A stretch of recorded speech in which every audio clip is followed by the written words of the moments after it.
Hello?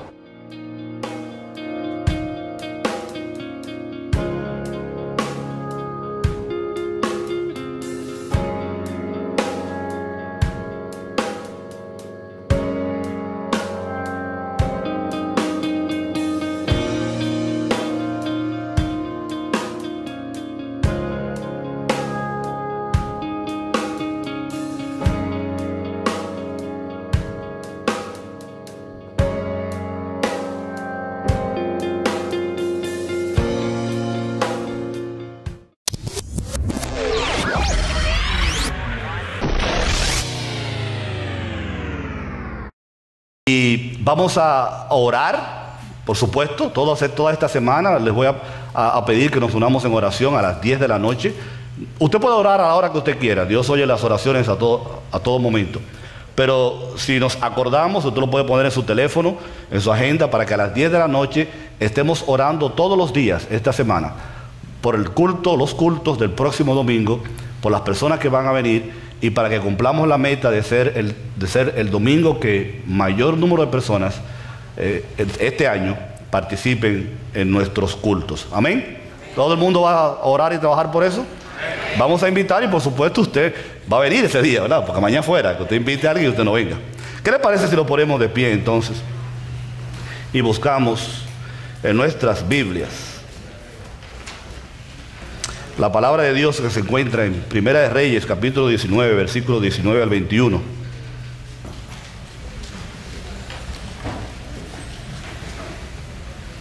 Lo ponen así de lado, a ver si...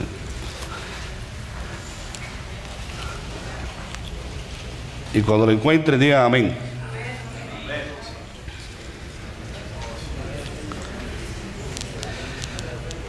Dice así: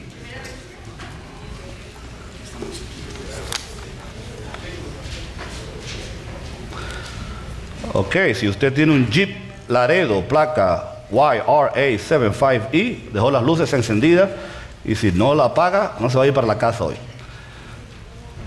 Jeep Laredo, YRA75E, vaya y apague las luces.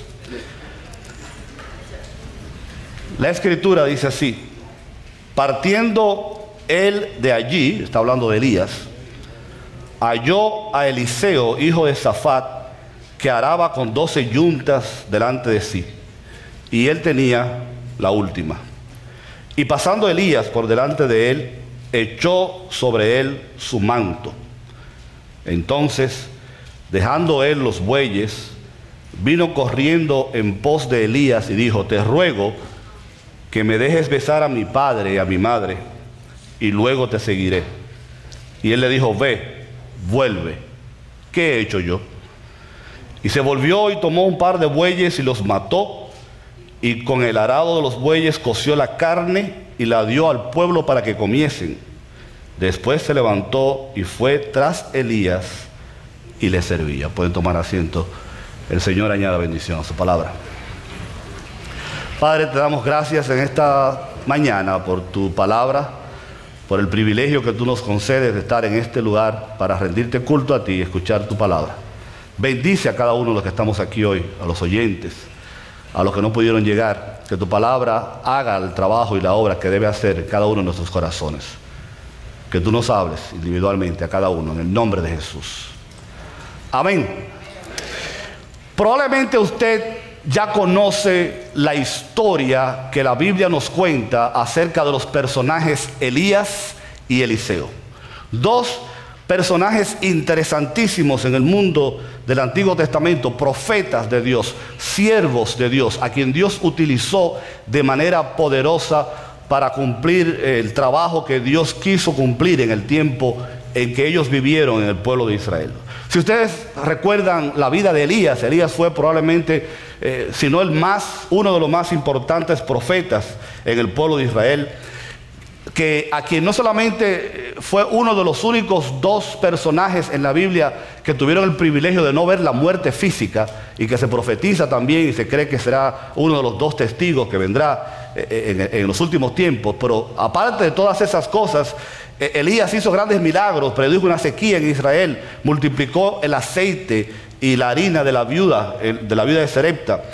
Fue aquel que protagonizó el extraordinario evento contra los profetas de Baal, a quienes se les demostró que Dios era el verdadero Dios y que Baal era un falso profeta. Y al final terminó con la muerte de todos ellos. Oró por lluvia, oró para que volviera lluvia, pero también fue un hombre que como humano al fin pasó por situaciones difíciles. Lo vemos en el capítulo que hemos leído, deprimido después de la victoria contra los profetas de Baal, sintiéndose mal por la situación y la condición en la que el pueblo vivía. Y es precisamente en ese capítulo donde se produce el llamado de Eliseo, que más tarde va a ser la persona que lo va a sustituir a él como profeta en Israel.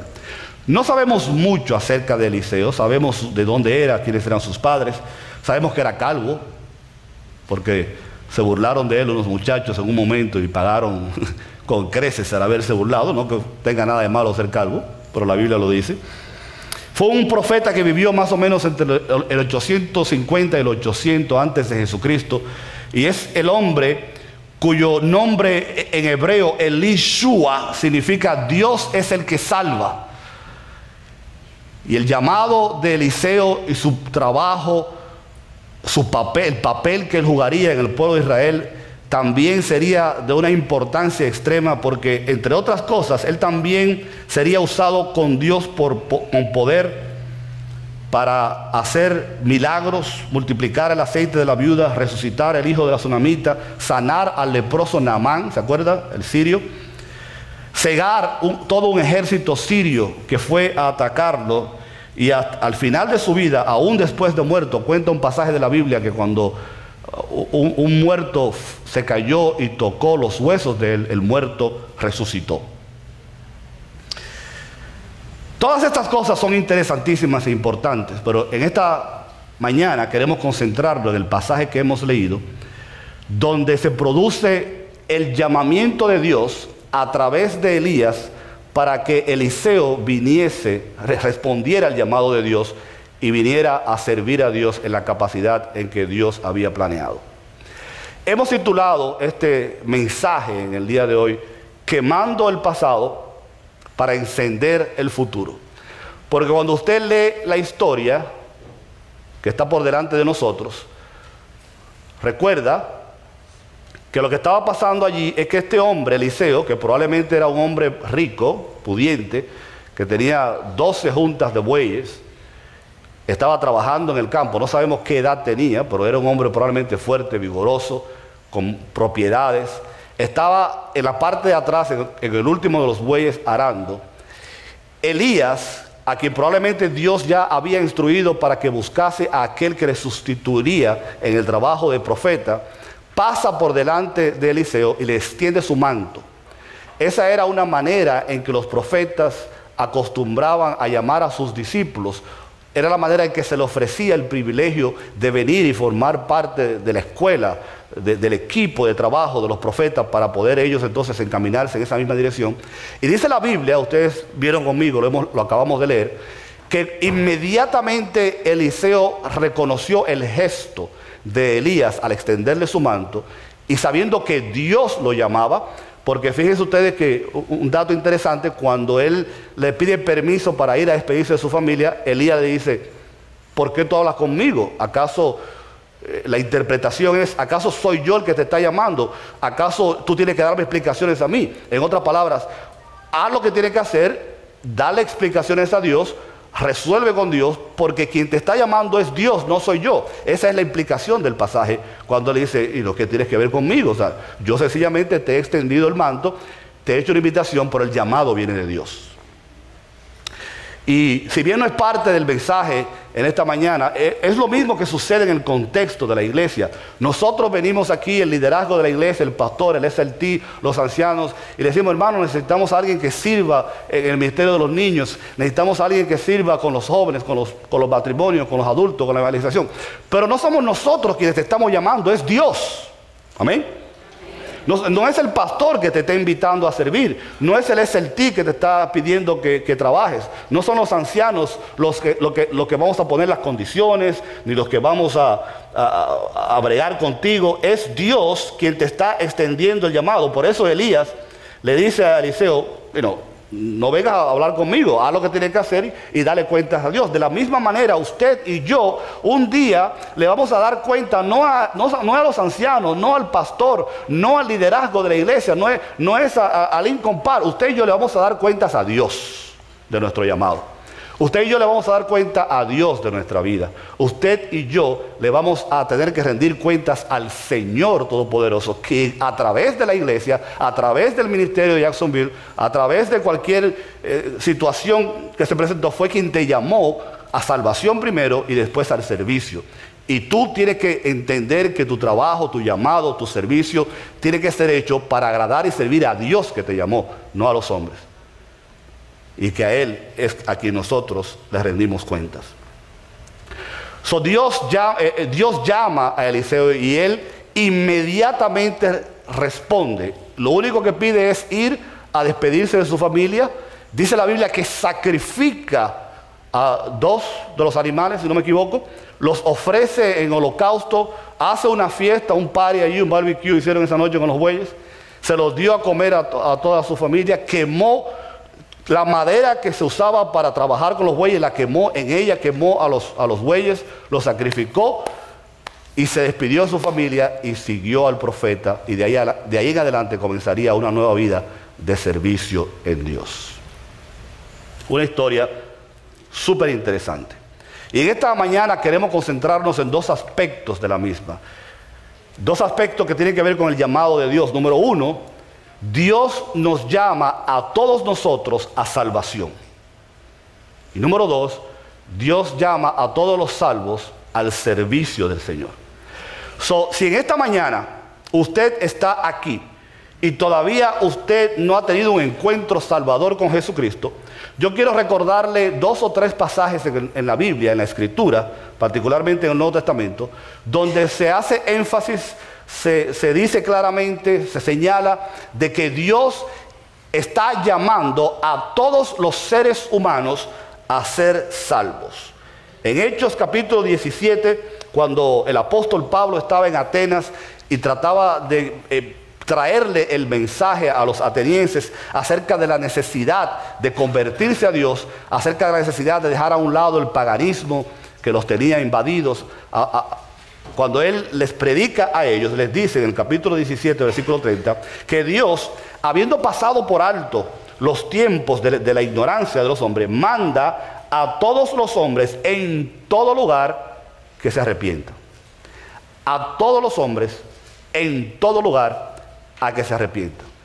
Dios no está llamando a un grupo de personas en un continente, en un país, a una etnia, a gente de un color. Dios quiere que todos los hombres, las mujeres, que todos los seres humanos se arrepientan y vengan al conocimiento de Él. En 2 de Pedro capítulo 3 versículo 9 dice la Biblia que Dios no retarda su promesa, así como algunos tienen por tardanza, sino que Dios es paciente para con nosotros, no queriendo que ninguno perezca, sino que todos procedan al arrepentimiento. La Biblia es clara que la voluntad de Dios es que todos los seres humanos sean salvos. Sin embargo, usted y yo sabemos que no va a ser así, porque lamentablemente no todo el mundo va a escuchar el llamado y la voz de Dios para arrepentimiento.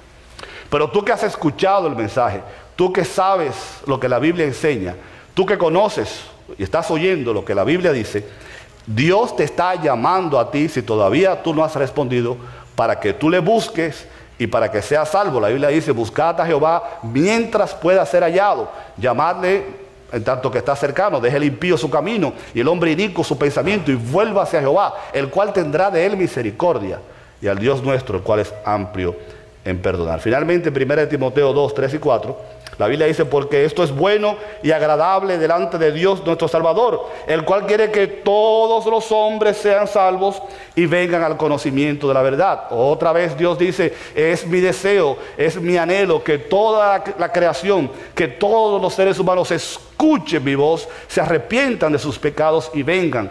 Porque cuando Dios nos invita a venir a Él, Dios lo que está tratando es de bendecir nuestras vidas, de hacernos un bien. Dios está queriendo reintegrarnos a la familia y a la relación que Él tenía con nosotros, porque lamentablemente usted y yo sabemos que en este mundo hay mucha gente corriendo, y a veces corriendo rápido, pero en la dirección equivocada. Es como dicen en inglés, they are going fast nowhere.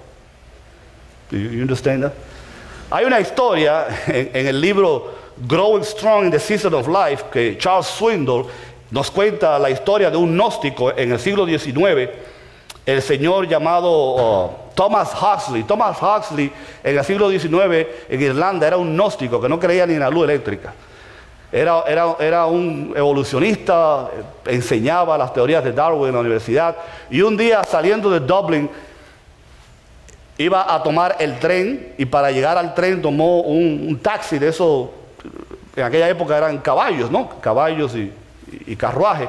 Se monta en el carruaje y le dice al conductor, maneja lo más rápido posible porque estoy tarde. Y el chofer, el driver, arrancó por ahí a todo lo que da, como alma que lleva el diablo. Cuando Huxley se dio cuenta que el hombre iba rapidísimo, pero iba en oposición, en dirección opuesta al aeropuerto, se acordó que él no le dijo al driver para dónde iba, solamente dijo que manejara rápido.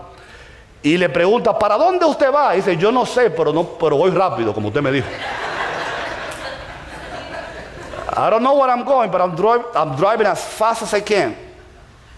Y lamentablemente mucha gente en este mundo está enfocada en caminar hacia adelante, en vivir una vida, y no se está dando cuenta que está caminando en contra de la dirección de Dios, porque en la dirección en que nosotros estamos llamados a caminar es en la dirección del pastor que nos llama, el pastor que quiere que nosotros seamos parte de sus rebaños, para que nosotros le conozcamos a Él, porque Él nos conoce a nosotros. Él quiere salvarnos, Él quiere darnos vida eterna, Él quiere cuidarnos, Él quiere que seamos parte de su familia.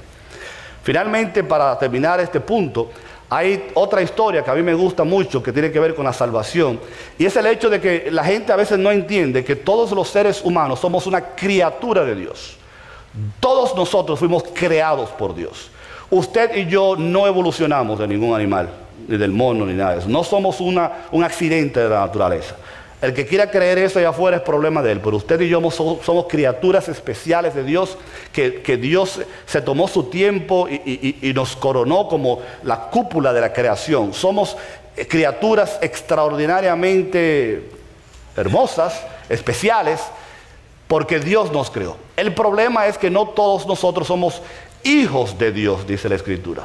Porque hijos de Dios son solamente aquellos que, aparte de ser criatura y creación de Dios, han pasado a ser parte de la familia de Dios. Son hijos de Dios por adopción y han sido rescatados por la sangre preciosa de Jesucristo derramada en la cruz por nosotros. Hay una historia de un niño que construye un barco. A lo mejor usted la escuchó ya. Un barco, se tomó su tiempo y creó un barco precioso. En la parte de abajo del barco le puso su nombre. Vamos a llamarle Pedrito. Un día el niño se fue a jugar con el barco al río y la corriente se llevó el barco. Y él le cayó atrás, trató de rescatarlo, pero fue tarde. El barco terminó perdiéndose en la lejanía y el río se lo llevó. El niño se puso triste, pero ¿qué podía hacer? Un día parece que alguien encontró por ahí el barco, fue a una tienda y lo vendió, y la tienda tenía el barco en venta en la vitrina en el pueblo. El niño un día caminando con su papá vio la tienda que estaba vendiendo un barquito, y él sabía que ese barco era suyo. Él entró inmediatamente a la tienda y le dijo al tendero, ese barco es mío, usted tiene que devolvérmelo porque yo fui quien lo hice, yo fui quien lo creó, yo fui quien lo fabricó, yo soy el dueño de ese barco. Pero el tendero le dijo, bueno, yo lo siento, mi hijo, pero yo ese barco se lo compré a alguien, y si tú lo quieres, tú tienes que comprármelo a mí y pagar un precio. El niño no tuvo más remedio que hablar con su papá. No sabemos cuánto costó el barco, pero el papá sacó la billetera y le compró el barco al niño. Y cuando se lo puso en las manos, le dijo, ahora este barco es doblemente tuyo. Primero porque tú lo hiciste, y en segundo lugar porque tú lo rescataste por un precio. Y eso es exactamente lo que Cristo ha hecho con nosotros. Eso es exactamente lo que Dios ha hecho con nosotros. Él nos creó, Él te creó a ti y a mí, nos creó a todos, somos propiedad de Él. Pero un día nosotros nos perdimos también en el río. Un día también nosotros nos abandonamos el camino. Un día nosotros salimos de la comunión con Dios. Un día el pecado nos alejó de Dios, pero Cristo vino y pagó un precio por nosotros. Y Dios nos rescató y ahora somos doblemente de Él. Primero porque Él nos hizo y segundo porque Él nos rescató por un precio, que fue la muerte, el sacrificio de Jesús en la cruz. Dios nos llama a todos a salvación. Por el segundo lugar, una vez que nosotros hemos sido salvos, al igual que Eliseo, Dios nos hace un llamado para servirle en su reino. Cuando usted revisa las páginas de la Biblia, en el Antiguo Testamento, usted encuentra el llamamiento de Abraham, el llamamiento de Moisés, el llamamiento de Jacob, de Samuel, de Jeremías, del propio Elías y el propio Eliseo. Hombres a quienes Dios llamó para cumplir un trabajo específico, para cumplir un propósito especial, para una tarea específica. Dios llama a todos los hombres a ser salvos, pero solamente aquellos que responden al llamado serán salvos. Pero a los cristianos, a todos, Dios nos llama a algún tipo de ministerio. A todos. Dios nos llama a servir. Fuimos creados para buenas obras, las cuales Dios creó de antemano para que anduviésemos en ellas. Dios nos llama a todo el mundo a ser pastor, Dios nos llama a todo el mundo a ser director de esto, Dios nos llama a todo el mundo a ser ministro de aquello, pero Dios nos llama a todos a servir en alguna capacidad, de alguna manera, en la iglesia, a través de la iglesia, en la comunidad donde nos ha puesto, en la familia. Dios quiere que nosotros vivamos una vida de servicio a Él, desde el momento que nos convertimos hasta el día que estemos delante de su presencia. La pregunta es, ¿quién va a responder al llamado de Dios? Y si tú respondes al llamado de Dios, ¿cómo vas a responder? Y eso es muy importante que lo tengamos en cuenta. En el Nuevo Testamento, cuando Jesucristo aparece en el escenario, llama a los 12 discípulos, llama por su nombre a Pedro, a su hermano, llama a Mateo, llama a Zaqueo, y de una manera extraordinaria llama al apóstol Pablo, en una historia extraordinaria que vamos a estar estudiando en Common Ground, y lo llama para ponerlo a trabajar en una área específica del ministerio, y porque Pablo contestó el llamado de Dios, se convirtió en el gran apóstol que usted y yo sabemos que él es. La salvación es gratis, dijo Bonhoeffer, pero el discipulado nos cuesta. La salvación es gratis, pero el servicio cuesta. Y Dios alguien dijo en inglés, God is looking for a bride, not a girlfriend. Y tenemos que decirlo en inglés porque en español bride y girlfriend es novia, igual, ¿verdad? En español. Y no hay diferencia, pero lo que trata de decir es que Dios está buscando a alguien que realmente se comprometa con Él, que pase la vida entera con Él. Dios está buscando a su esposa, Dios le está buscando un entretenimiento por un rato, a girlfriend. Dios está buscando personas que committed, personas que realmente cuando oigan el llamado de Dios, hagan lo que hizo Eliseo, y sin pensarlo dos veces, decidan servir a Dios a toda capacidad. Usted se imagina, a veces nosotros queremos servir a Dios a media, cuando podemos, cuando no llueve, ¿verdad? Cuando no hace frío. Es como aquel enamorado que le escribió una carta a la mujer y le dijo, mi amor, yo por ti cruzaría los mares más profundos, yo por ti escalaría las montañas más altas, yo por ti pelearía con las fieras más salvajes y mañana voy a verte si no llueve.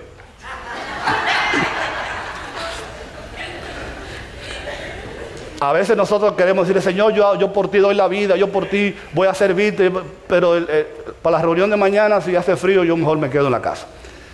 Usted se imagina que Dios nos diga a nosotros, yo te voy a salvar y te voy a dar vida eterna y te voy a traer al cielo, pero te voy a traer al cielo y un día vas a estar en el cielo, un día vas a estar en el infierno, pero te vas a estar a media y no te preocupes, que te voy a acomodar. No, Dios entregó todo, Dios sacrificó todo, Dios nos da todo, Dios no hace nada a medias y la Biblia está llena de enseñanzas donde Dios odia la tibieza, el estar en el medio, el no estar aquí ni el estar allá. Y nosotros tenemos que entender eso, que Dios está buscando personas que realmente se dediquen a Él y le sirvan. No estamos diciendo que usted va a tener que dejar el trabajo, va a tener que dejar la familia, va a tener que mudarse y irse para el África. No se trata de nada de eso. Se trata de ser obediente y fiel y leal al llamado que Dios te ha hecho, y nunca pensar que lo estás haciendo por la iglesia, que lo estás haciendo por los ancianos, que lo estás haciendo por el pastor y que lo estás haciendo sino que tú estás haciéndolo porque tú sabes que fue Dios quien te salvó y Dios quien te llamó, y es Dios quien te va a recompensar, porque también, como hemos visto, Dios recompensa a aquellos que le sirven. Jesús fue claro en Lucas 9, 59 a 62, dijo: nadie que mira atrás después de poner la mano en el arado es apto para el reino de Dios, dice la NBI. Lucas 9, 59 al 62. Él hace la historia de que, usando precisamente la misma ilustración que tiene que ver con el arado y con los bueyes, porque era algo que su público entendía en ese momento. Aquel que llega al campo y se pone a trabajar y después mira hacia atrás y después hace la cosa a media, esa persona no es digna, dice Jesús. Esa persona no, parafraseando lo que Jesús dice, usted no merece ser cristiano, usted no merece ser parte de la familia de Dios. Entonces, para concluir la segunda parte acerca del llamado, lo vamos a dividir en dos partes, que es precisamente lo que le da título al mensaje de hoy. Para usted ser un servidor eficaz, un servidor fiel, para usted vivir una vida con propósito, para usted vivir una vida victoriosa, una vida digna de Dios, usted tiene que hacer dos cosas. Usted tiene que quemar el pasado y encender el futuro. Ahora pregúnteme, pastor, ¿qué quiere usted decir con eso? Gracias por preguntar, hermana. Mire, dice la Biblia que cuando Elías le extiende el llamado de Dios a Eliseo, Eliseo rompió la madera con la que estaban atados los bueyes, la quemó, sacrificó los animales y los quemó. Y de esa manera, él estaba diciendo: no hay vuelta atrás. Si Eliseo mañana se arrepentía y quería volver a su vida antigua, no iba a tener con qué trabajar, de animales para trabajar. Él había, lo que se conoce en el español como una frase famosa, él había quemado las naves. ¿Ustedes han oído esa expresión? Quemar las naves. Esa expresión de quemar las naves se le atribuye a varias personas, pero se cree que la más fiel versión es que Alejandro Magno de Macedonia, cuando estaba en las costas de Fenicia con su ejército y vio que el enemigo se multiplicaba y vio que su ejército estaba tembloroso y estaban perdiendo la batalla antes de comenzar, él ordenó a que incendiaran todas las naves en las que ellos habían llegado a Fenicia. Y cuando las naves estaban quemándose, él le dijo a sus tropas: no tenemos cómo regresar a nuestra patria, a nuestra familia, a nuestros hijos, porque la única manera es por barco. Las naves han sido quemadas. Si ustedes quieren volver a ver a su familia y volver a su país, tenemos que ganar la batalla, quitarle los barcos al enemigo y usarlo para regresar a la casa. Y así lo hicieron. Y de ahí viene la famosa expresión, quemar las naves. Porque él sabía que mientras la gente tuviera la posibilidad de echar hacia atrás, se iban a montar en los barcos, iban a salir corriendo. Y quiero aprovechar para decir algo aquí. Lo digo porque soy dominicano. Los dominicanos tenemos un problema. Bueno, tenemos muchos. Pero tenemos uno en particular. ¿Saben cuál es el problema? Dicen los expertos de los dominicanos. Hay un merenguero, se llama Peña Suazo, que popularizó una canción, la banda gorda, que popularizó una canción que dice: yo estoy aquí, pero mi mente está allá. Y tengo la esperanza de algún día regresar. Dicen los que estudian este tipo de cosas, que uno de los principales problemas que tenemos los dominicanos y otras nacionalidades es que venimos aquí, pero nuestra mente está allá. Entonces ni estamos aquí, ni estamos allá. Y dicen los mismos expertos que los cubanos, no sé qué va a pasar cuando cambie la situación en Cuba, pero los cubanos cuando vienen de Cuba a este país, la mayoría sabe que no pueden regresar. Queman sus naves y se dedican a trabajar y se dedican a progresar. Y por lo general, el ciudadano que viene de Cuba, por lo general progresa más en este país que aquellos que vienen de otros países. Y eso no lo digo yo, lo dicen los estudios. Y la razón, dicen ellos, es precisamente porque cuando el cubano viene aquí, se olvida de lo que dejó atrás. Sabe que no va a regresar, sabe que no hay vuelta atrás. Las naves fueron quemadas, su mente, su esfuerzo, su concentración en este lugar. Pero los dominicanos, cada vez que tienen 2 cheles, arrancan para Santo Domingo y gastan todos los cuartos allá. Y nunca tienen nada. Entonces, hermano, no tiene nada de malo que usted quiera tener una finquita en Colombia para cuando se retire, o en Ecuador, o en El Salvador. No tiene nada de malo que usted quiera volver a su país a retirarse un día, pero usted tiene que poner su mente y su concentración y su esfuerzo donde usted está. Usted no puede estar aquí pensando allá, porque no está en ninguno de los dos sitios. Entonces en el cristianismo sucede lo mismo. Nosotros no podemos estar en el mundo, estar en la iglesia, estando en la iglesia, pensando en el fútbol, estando en el ministerio, pensando en aquella cosa. O si usted va a seguir al Señor, si usted va a servir al Señor, usted tiene que hacer lo que hizo Eliseo. Usted tiene que quemar las naves, usted tiene que quemar el pasado, usted tiene que dejar atrás todo aquello que usted sabe puede ser un impedimento para que usted pueda servir efectivamente al Señor. ¿Qué quiere decir eso en la vida tuya? I don't know. Para algunos, quemar el pasado puede ser, por ejemplo, dejar un empleo que te imposibilita servir a Dios. Y usted sabrá si ese es el caso suyo. Un empleo que no le da tiempo para la iglesia, que no le da tiempo para el servicio, que no le da tiempo para la familia. Para otros, quemar el pasado puede ser dejar una relación que ha sido nociva y dañina y que tú sabes que esa relación no te va a permitir a ti tener una comunión con Dios adecuada y tú vas a tener que romper con eso.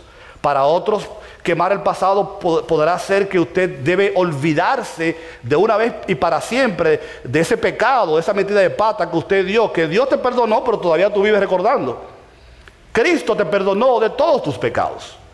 Y no importa lo dañino, lo nocivo y lo problemático que tu pasado haya sido, José lo dijo, ya lo pasado, pasado. No me interesa, ¿cierto?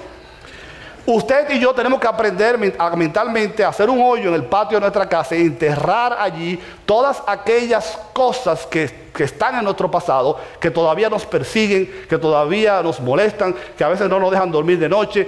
Queme ese pasado y entrégueselo al Señor, que ya Cristo te perdonó, ya Cristo te dio una nueva vida, ya Cristo te dio una nueva oportunidad. Concéntrate en lo que Dios va a hacer contigo hoy y mañana y olvídate de lo que quedó atrás.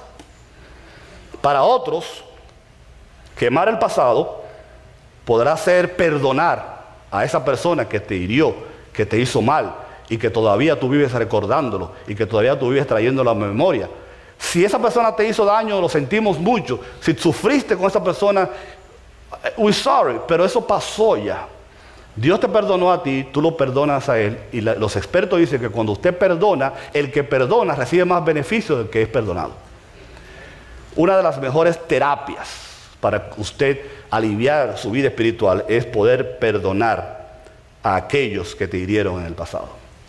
Deja atrás lo que está atrás, porque solamente del presente, el pasado y el futuro, solamente en el presente tú puedes hacer algo. No puedes hacer nada por lo que pasó, ni puedes hacer mucho por lo que viene. Concéntrate en el presente, en hacer la voluntad de Dios y buscar el plan de Dios para tu vida. Y decirle, Señor, capacítame y ayúdame para que yo pueda servirte en la manera en que tú me lo estás pidiendo. Eso fue lo que hizo Eliseo. Y fíjense, yo estuve compartiendo con los líderes de la iglesia hace poco un devocional. Hay una historia en Esdras, capítulo 3, versículos 11 al 13, cuando los que fueron deportados regresaron. Esdras, capítulo 3, 11 al 13. Cuando los que fueron deportados, muchos de ellos que habían nacido en el exilio, no conocían las costumbres ni las tradiciones de Israel, regresaron a Jerusalén y se dieron a la tarea de reconstruir el templo. ¿Se acuerdan que Esdras trabajó en la reconstrucción del templo y Nehemías en la reconstrucción de las murallas de la ciudad? Y dice la Biblia, fíjense, que habían dos grupos de gente que vinieron. Un grupo de ancianos que probablemente habían vivido en Jerusalén, estuvieron en el exilio y regresaron, y un grupo de jóvenes que probablemente nunca vivieron en Jerusalén. Dice la Biblia en el versículo 11 que todos daban gracias al Señor y a una le cantaban esta alabanza: Dios es bueno, su gran amor por Israel perdura para siempre. Y todo el pueblo alabó con grandes aclamaciones al Señor, porque se habían echado los cimientos del templo. Estaban trabajando en los cimientos del templo. Y cuando tiraron los cimientos del templo hubo una algarabía, hubo una alegría. Muchos de los sacerdotes, levitas y jefes de familia, que eran ya ancianos y habían conocido el primer templo, prorrumpieron en llanto. Y cuando vieron los cimientos del nuevo templo, mientras muchos otros gritaban de alegría, no, me perdí. Prorrumpieron en llanto, sí, cuando los cimientos del nuevo templo, mientras muchos otros gritaban de alegría. Y no se podía distinguir entre los gritos de alegría y las voces de llanto, pues la gente gritaba en voz de cuello y el ruido se escuchaba de muy lejos. En otras palabras, los ancianos se fajaron a dar gritos cuando vieron el templo viejo que iba a ser prácticamente destruido para construir uno nuevo, porque ellos vivían en el pasado. Ellos, en vez de alegrarse como los jóvenes que irrumpieron en gritos, prorrumpieron en alegría, en alabanza, en regocijo por lo que Dios iba a hacer nuevo, ellos estaban todavía pensando, ay, el templo viejo tan bonito que era, mira nosotros, qué lástima. O sea, ustedes conocen esa historia, ¿no? De que nosotros a veces nos agarramos, nos aferramos tanto a las cosas que al hacerlo de esa manera, no permitimos que Dios haga cosas nuevas en nuestra vida. Tú tienes que aprender a dejar el pasado atrás para que Dios pueda hacer lo bueno y nuevo que Él quiere hacer en tu vida, como lo hizo Eliseo. Pablo lo va a decir en Filipenses 3, 13 al 14. Hermanos, no pienso que yo mismo lo haya logrado ya, más bien una cosa hago, olvidando lo que queda atrás y esforzándome por alcanzar lo que está delante, sigo avanzando hacia la meta para ganar el premio que Dios ofrece, Nueva Versión Internacional, mediante su llamamiento celestial en Cristo Jesús. Pablo dice, yo me olvido de lo que queda atrás, yo dejo todo lo que está atrás y me esfuerzo en ir hacia adelante, buscando el supremo llamamiento por el cual me llamó en Cristo Jesús.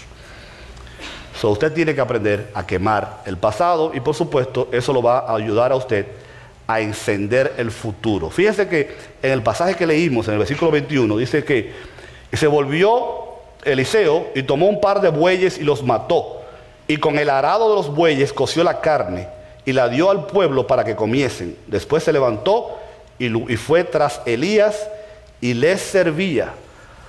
El hombre obedeció al llamado, cortó la madera, la quemó, sacrificó los animales, hizo lo que tenía que hacer, dejó su pasado atrás y comenzó a seguirle a Elías. Porque él hizo eso, al igual que los apóstoles, que dice la Biblia que lo dejaron todo para seguir a Jesús, que dejaron a sus redes, su medio de trabajo para seguir a Jesús, así como Pablo obedeció al llamado de Jesús, así como todos los grandes hombres de la Biblia obedecieron el llamado y siguieron a Jesús. Ellos, al final de sus días, podían mirar atrás y decir, valió la pena obedecer el llamado de Dios. Valió la pena darle prioridad al llamamiento de Dios. ¿A qué te está llamando Dios a ti? No hay día. Eso es un asunto entre tú y Dios. ¿En qué área del ministerio Dios quiere que tú sirvas? Eso es algo entre tú y Dios. ¿Qué Dios está pidiendo que tú hagas? ¿En qué ministerio quiere que tú te envuelvas? Yo no sé. Pero cuando tú descubras el llamamiento de Dios en tu vida, lo mejor que tú puedes hacer es obedecer y decirle, sí Señor, heme aquí, yo iré, como dice la Escritura. Precisamente porque Eliseo hizo lo que hizo, la Biblia nos va a decir que gracias a que él hizo lo que tenía que hacer, él se convirtió en ese gran profeta, que la palabra de Dios dice que recibió una doble porción. Él pidió recibir una doble porción del poder que había en Elías y le fue concedido. Y gracias a eso Eliseo hizo grandes maravillas como la resucitación del hijo de la tsunamita, sanar al leproso, llevar a cabo todas aquellas tareas extraordinarias, todos aquellos milagros y servir bajo 4 reyes durante el tiempo de Israel y convertirse de esa manera en uno de los grandes hombres de la fe en el Evangelio. Pero todo eso se consiguió, todo eso se logró, su vida fue una vida de éxito porque en un momento determinado él tomó la decisión que tenía que tomar de quemar el pasado para que Dios pudiera entonces encender el futuro y hacer de él la persona que Dios tenía en mente. ¿Tú quieres ser una persona victoriosa en la vida? ¿Tú quieres ser una persona triunfadora? ¿Tú quieres que te vaya bien? ¿Tú quieres que Dios te bendiga?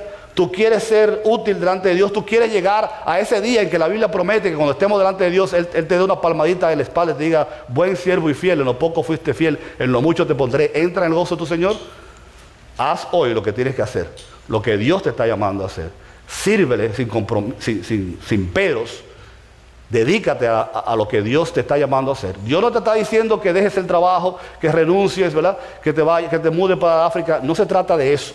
Porque Dios no es un Dios irresponsable. Y Dios sabe que tenemos compromisos, que tenemos familia que mantener. Pero probablemente tú tengas que hacer cambios y ajustes en tu vida para poder responder al llamado que Dios te está haciendo. Y si tú haces lo que Eliseo hizo, porque es su ejemplo lo que nos motiva, tú puedes estar seguro que, quemado el pasado, Dios encenderá un nuevo y maravilloso futuro para ti. Amén. Nos ponemos de pie.